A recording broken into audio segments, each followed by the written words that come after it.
said, it's 8:30, the cue your TV, 8:30, the thing will start. Okay. All right, so we're still waiting for Mr. Brock.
Ellie, do you know these kids' names? Okay, we're ready. Oh. Am I on? Good morning, class of 2025. My name is Mr. Brock. I'm the freshman class advisor. What that means to you is I will be working with your elected class officers to do fundraisers, prepare for homecoming, and other spirit-related activities. Let me encourage you, like many of the administrators will do this morning, to get involved as much as you can. Feel free to come to any of our meetings, listen for announcements. All you have to do is show up to participate. I'd like to announce your elected class of 2025 officers. Your president, Luke Lippin. Vice President, Rory Senf. Secretary, Allie Major. Treasurer, Olivia Corley. And class liaison, Paige Gottstein. I'd like to start off today by introducing to you the Staffcom president, Kelly Barnes.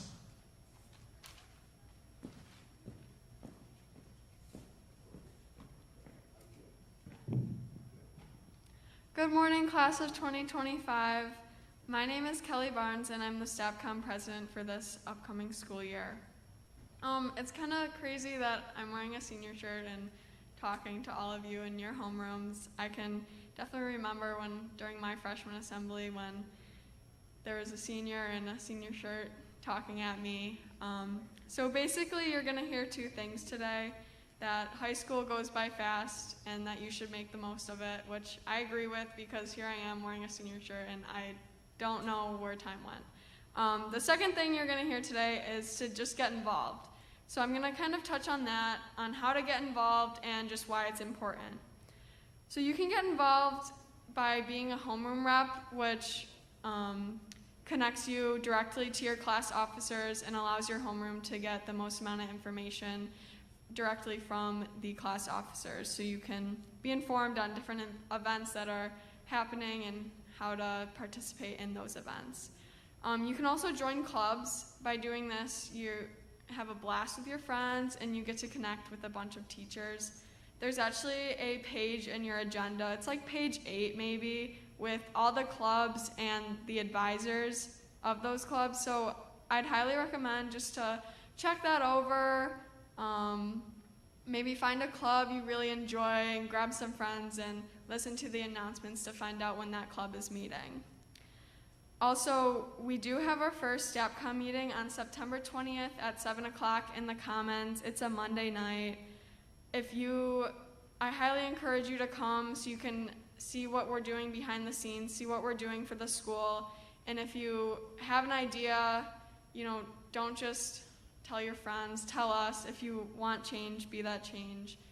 Don't be scared to use your voice. I know you're freshmen here, but your voice is important and we do want to hear it.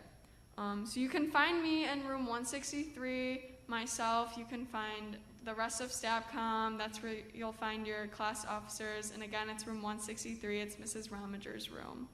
Also, follow Stepcom on Instagram for quick, important updates. It's at OPHS Stepcom. Thank you, and have a great first day of high school. With that, I will now introduce Mr. Wolf, our principal.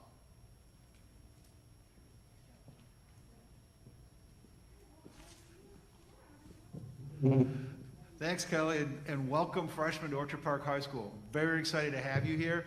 I think for me, the theme of the year is typical. We're going to try and present a typical high school experience for you guys. And this is starting out, I don't know what normal is anymore, so we're going typical. So we're going to try and do as much as we can in person this year and make things typically like they would, including a lot of stuff that's going to come at you quickly, homecoming and all those activities that we really, really value here. We're going to put those together and make them work in the COVID version.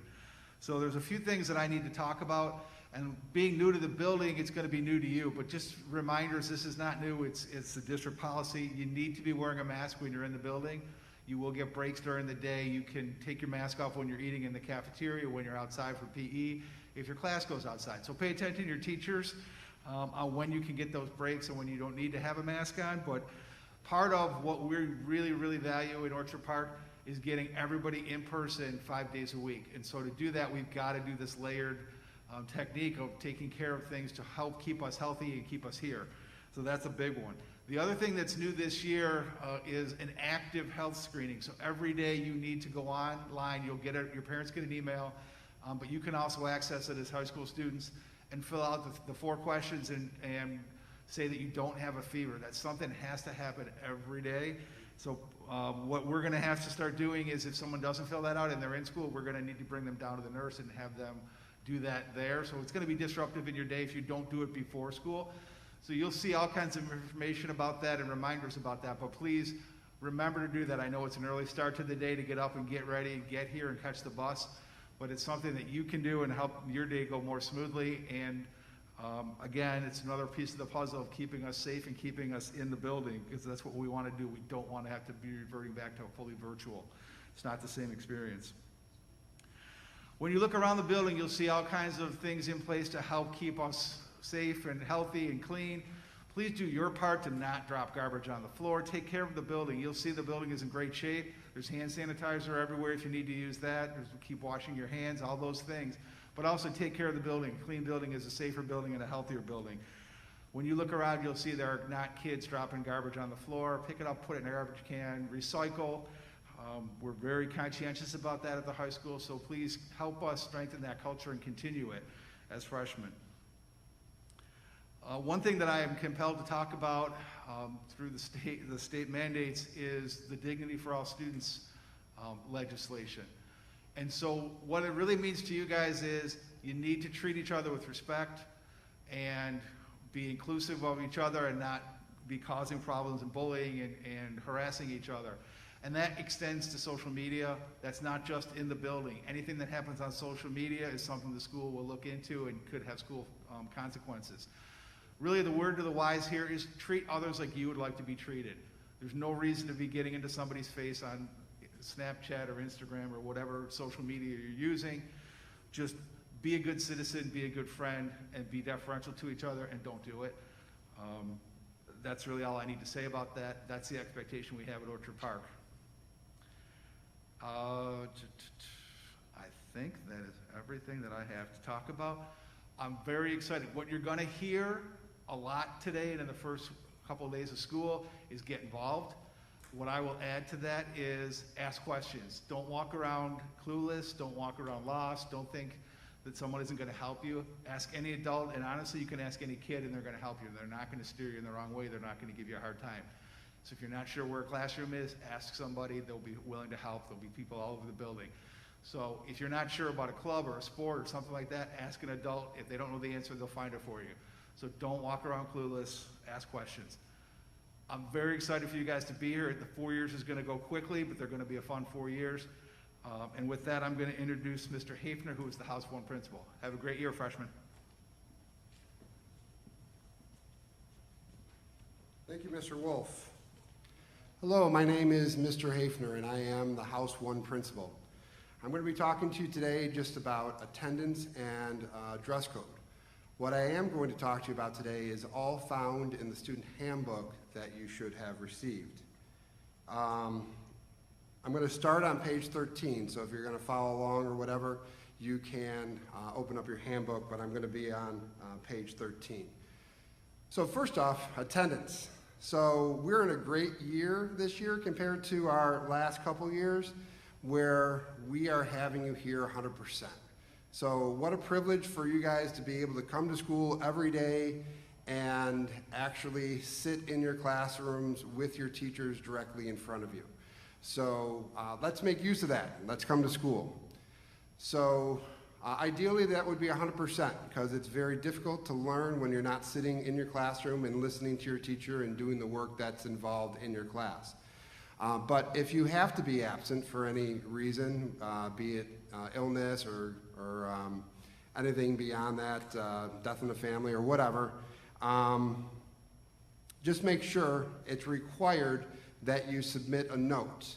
That note would go to our attendance secretary. So when you come into our building through the Baker entrance and you check in with Mr. Jim, as you come through those doors to the right is our attendance secretary, Mrs. Hollis. Mrs. Hollis collects those notes. If you don't turn in a note for your absence, you can receive detention. So those detention slips go out after a few days. So make sure that you get your note into Ms. Hollis that's in our Baker foyer for your attendance for missing school.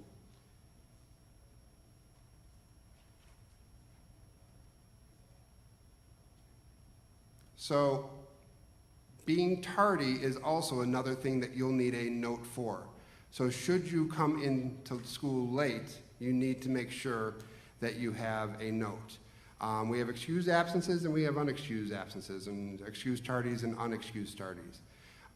If you are late to school and it's not an excused tardiness, you could receive detention from 2 to 3 in our building. So we want to make sure that you are to school on time. Remembering that we don't start with homeroom here, we start with first period. So you need to get to your first period and be there on time. So again, all those notes would go to Mrs. Hollis. So ideally, again, going back to the beginning, attendance really important. Get to school, get to your classes, be there on time, try to be there 100%.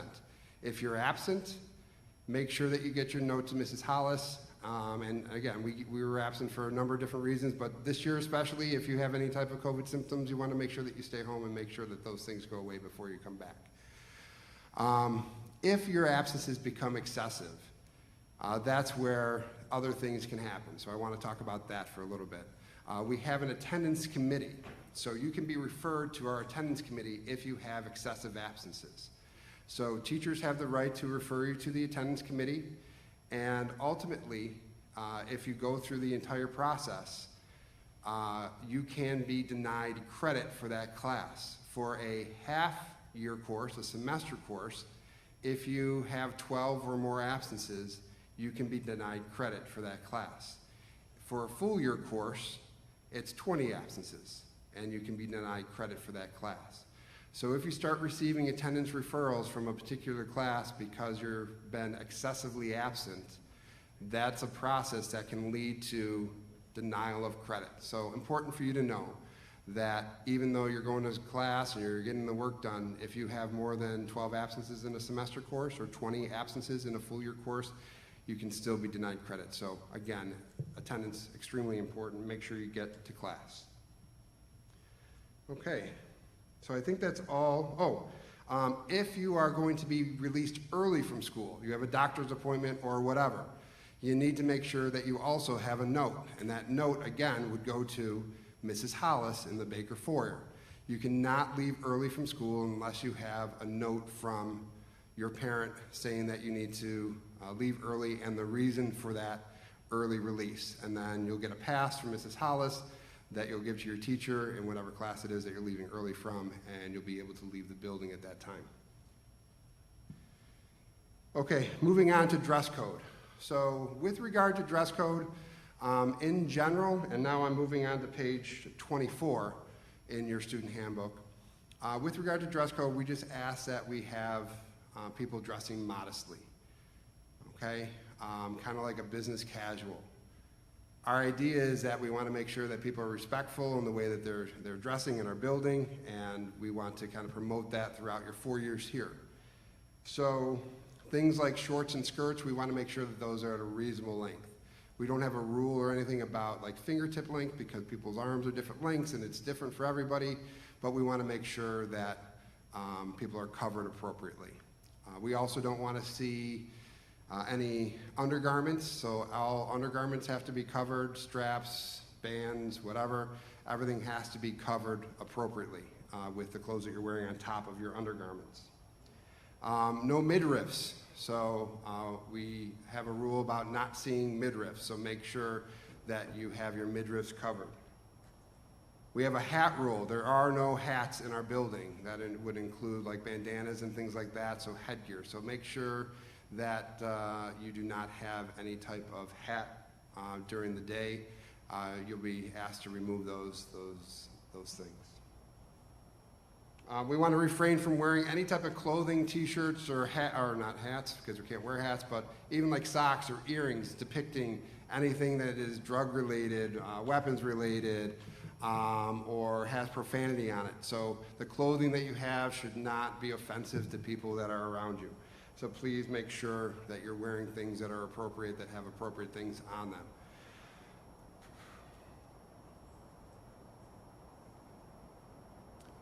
Your teachers are going to call you out on any type of dress code infractions. Sometimes they might call down to our office, or sometimes they're going to ask you to change right there. Your job is to just make sure that whatever they ask you to do, if it's a reasonable request, to make sure that you just do just that. So if you don't have anything to change into, you'll be sent down to the office, and we'll call your parents and have them bring something in. So best case scenario, you're wearing something that's appropriate so that we don't have to go through that whole process, and you can stay in your classes and get your work done. So make sure that you're dressed appropriately. So again, going right back, just kind of the basics with dress code, business casual, make sure it's modest, no profanities, no drugs, or weapons being depicted on your clothes, no midriffs, and reasonable length for shirts or for skirts and shorts. And that's all. So we look forward to having you here with us. Welcome to the high school. Again, I'm Mr. Hafner, House 1 principal, and if you have any questions about any of those things, you can stop down and ask. Okay, and that's it for me. I'm going to now introduce Mr. Lynch, who is our House 2 principal. Thank you.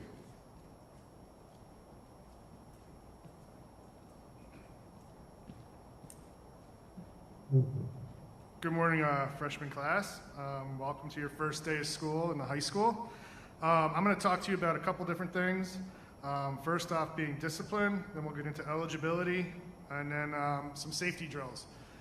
As far as discipline goes, and anything we're talking about, if you look in your agenda, you can find all these rules and all this stuff that we're talking about. You can find it in there. So if you ever, a question arises that, can I do this, can I not do this? Or what happens if a cell phone gets taken? It's all in there, so you can reference that at any time since you're all getting them today, or have already gotten them, I'm sure. The first thing about discipline I would like to talk about was, basically, it's basic.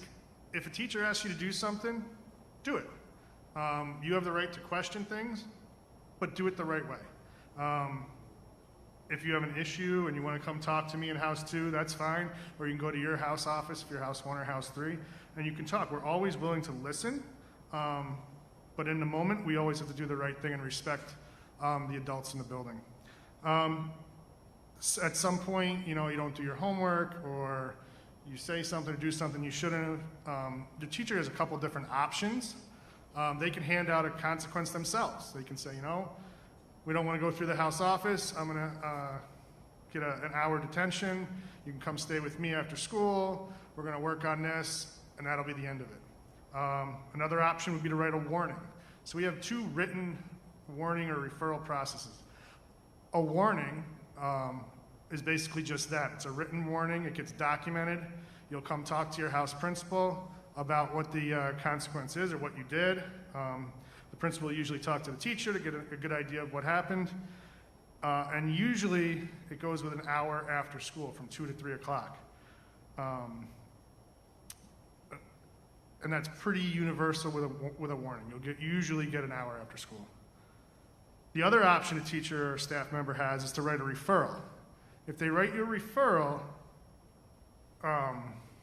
it's a little more severe. You can get up to 5 in a year. I wouldn't recommend it because they progressively get more severe in consequence. Your first referral, you get a 3-hour detention after school. So you're here from 2 o'clock until 5 o'clock. And I always ask students that get the referral, is it worth it? That 30 seconds where you're doing something you shouldn't have done costs you 3 hours after school. So that's always something to think about before you're doing something inappropriate or against the rules. And from there, if you go to level 2, it's 1 to 3 3-hour detentions. So you could potentially have 9 hours after school for one small act during school that gets you in trouble. One of the things you don't realize is you can get up to 5 referrals, but if each teacher that you have writes your referral, you're well past that. So basically you go level 1, level 2, level 3 is at least 3 hours and a conference with your parents and your counselor.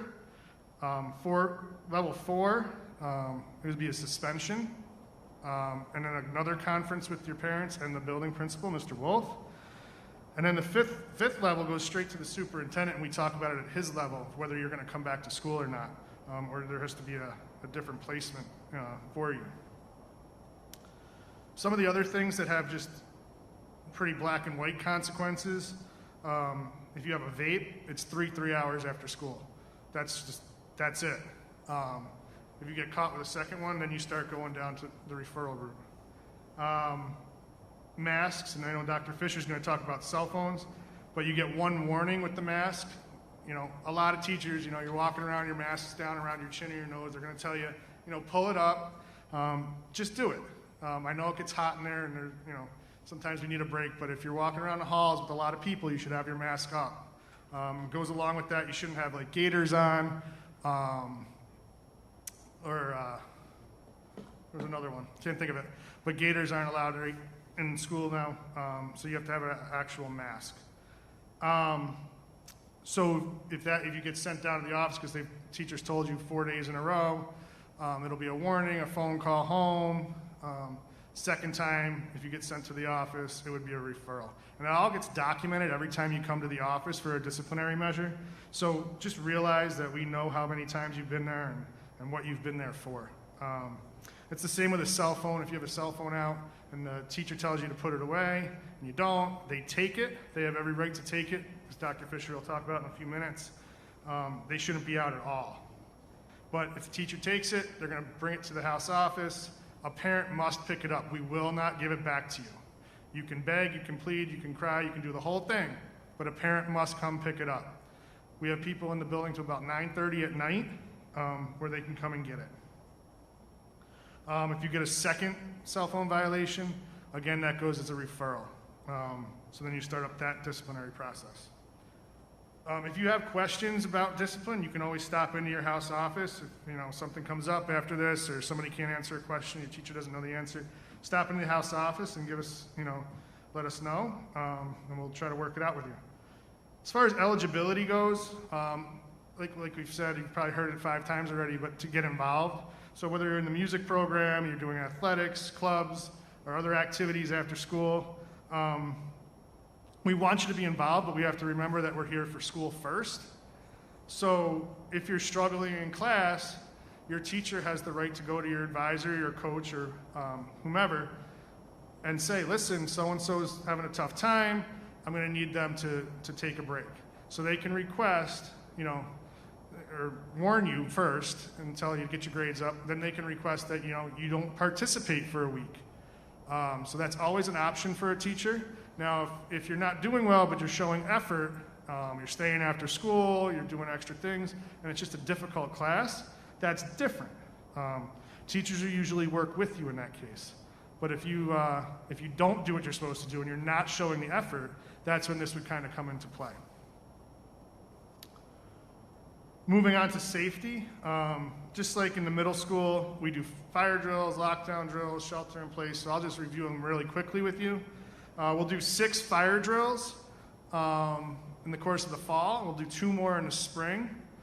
And basically what you're going to do is you'll hear the bell go off, you're going to follow your teacher, they're going to show you the route, and when you get outside to the designated area, you go to wherever your teacher is, and they'll take attendance for you. So make sure you stay with your group, don't get lost in the shuffle. Read the big yellow cards, know the route from each room that you're in. Lockdown, similar to when you were in the middle school, you're going to go into the blind corner. When you hear lockdown, lockdown, lockdown over the loudspeaker, you would normally go into the corner, the blind corner in the front, opposite the door. This year, however, we are not doing that. We're going to stay in our seats, just like last year, and your teachers will go over what you would normally do in the event of a lockdown. If we're having an actual emergency, then you would go into the corner. So a drill, we're going to stay in our seats, and the actual lockdown, in the case we had one of those, you would go to the blind corner. And the last piece of information I have is shelter in place. Shelter in place usually means something is happening out in the hallways and we don't want people out there. So shelter in place is similar to a lockdown where you'd shut your door and lock it, but normal classroom activities can go on. So your teachers will continue to teach, you'll do your projects or whatever you're doing in class. You just cannot leave the room because something in the hallway is preventing us from passing. When we finish a lockdown drill, we'll put everybody into shelter in place just so everybody has an opportunity to get released from their classrooms because the building has to be unlocked by people individually unlocking doors. So if you hear shelter in place, you just need to stay in your rooms and go on about your normal everyday activities. Again, if you guys have any questions, you can always stop in your house office, ask your house secretary. Most of the time they'll have all the answers for you. But other than that, have a good first year of high school and welcome. I'm going to introduce Dr. Fisher, our House 3 principal, to go over a few more things.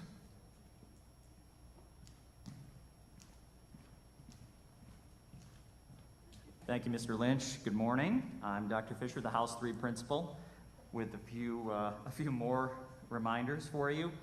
The first one would be district use of technology, or what some people call the AUP, acceptable use policy. We're obviously now very used to having Chromebooks and using them in almost all of our classes all of the time, especially if there's ever a remote situation. But I wanted to draw your attention to making sure that you read and sign the acceptable use policy, because you're held to that standard whether or not you know what's actually in it. So please, whenever you're using district technology, be that a Chromebook or a calculator or our network with your own device, please make sure that you are only using those pieces of equipment and that technology for school-appropriate activities. There shouldn't be a time where, unless you're directed to by a staff member, that you're streaming a video or something like that. You should only be using the district technology and a connected device or anything like that if you are directed to by a teacher or for a school-appropriate reason and in a time that is school appropriate. So, for example, not during a test or something like that unless you're directed to. Which leads me to cell phones and earbuds. We have a cell phone policy here at the high school where you are not to use your cell phone during the academic day. So once our warning bells ring in the morning, cell phones should be off and away in your backpack or in your locker. They should not be in your pocket, just on vibrate. This is something that we talk about routinely here. We circle back to talk about the policy every few years, and every few years we sort of re-up with the cell phone policy. We feel strongly that with the other screens that you have available to you in terms of the district technology and such, you do not need to have your cell phone out during the day. Now, we realize that on occasion, different things happen. Mom, dad, parent, guardian, text you, call you, something like that. Head to your house office if that happens. Don't run to the bathroom and pull your cell phone out. Don't run to what you think is a quiet hallway and pull your cell phone out. You have the ability to pop into the house office and just ask the house office secretary, "Hi, my mom just called me. I missed the call. Can I use my cell phone real quick and call her back?" Or you can use the phones that are in the offices. So please don't have your cell phone out and in use during the academic day. If you should, and a staff member catches you using it, typically what happens is they ask you to turn over the cell phone, and most of the time along with it your student ID. That cell phone is then taken to your house office and a cell phone warning written for the first offense. When a staff member asks you for the cell phone, please do not argue with them in that moment, whether or not it's in the middle of the classroom or in the middle of the hallway. That's the time to comply with an adult's reasonable request. After that, you might be able to have a conversation with them or the house principal about the circumstance that led to you having your cell phone out, but don't get into an argument with them in that moment, please. Just turn over your cell phone and your student ID if you have it. The cell phone will go to the house office, and then you'll end up having a conversation with your House 3 principal about the cell phone use policy. When that happens, mom, dad, parent, guardian have to come and pick the cell phone up from school. We do not give it back to the student. So the first time that happens, it's a warning, a conversation with the house principal, and then mom, dad, parent, guardian have to come in and pick it up. After that, cell phone usage is a penalty that can be a referral. And Mr. Lynch just talked about what that referral process looks like, so you know how those steps work.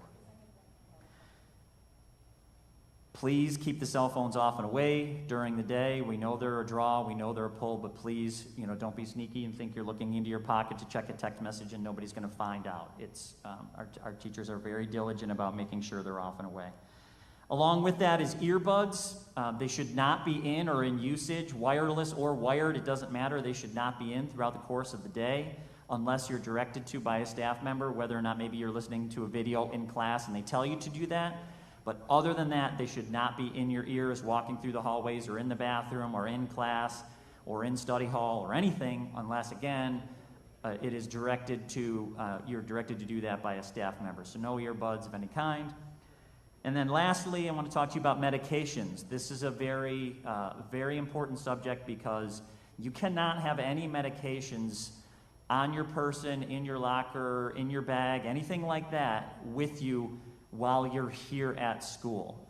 Any type of medication at all, including something all the way down to like an aspirin or a multivitamin, that has to be on file and located only in the nurse's office. The process by which you get something to the nurse's office is mom, dad, parent, guardian contact the nurse's office, and they actually bring that in themselves. You cannot walk your own medication into the school building for location in the nurse's office. It must be brought in by mom, dad, parent, guardian, and you cannot have it on you. I cannot stress that enough. Nothing, even all the way down to like a multivitamin. This becomes an issue sometimes with sports teams or with perhaps people that are staying over at somebody's house after one of our dances or something like that, and they have it in their backpack because they're going to spend the night someplace, or they have it in their sports bag because they have sore muscles after a practice or a game. Those are no exceptions. You cannot have them on your person, please. So just make sure that you don't put yourself in an awkward situation and you have that. Next up is Mrs. Corrales. Thank you.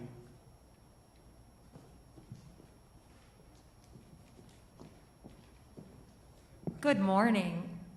Welcome to Orchard Park High School, ninth graders. I'm going to talk briefly about a program we have called the Humanitarian Award.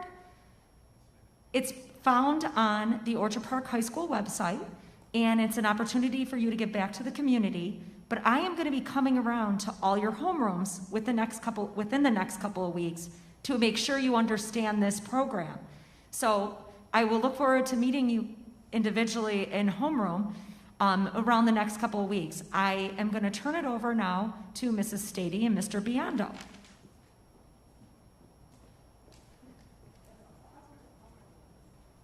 Good morning. My name is Mrs. Stady. I'm one of the student activities advisors. Mr. Biondo is my co-advisor. We just want to talk to you this morning about getting involved. So there are our clubs that are coming back this year. They are all found in the student handbook that's posted online.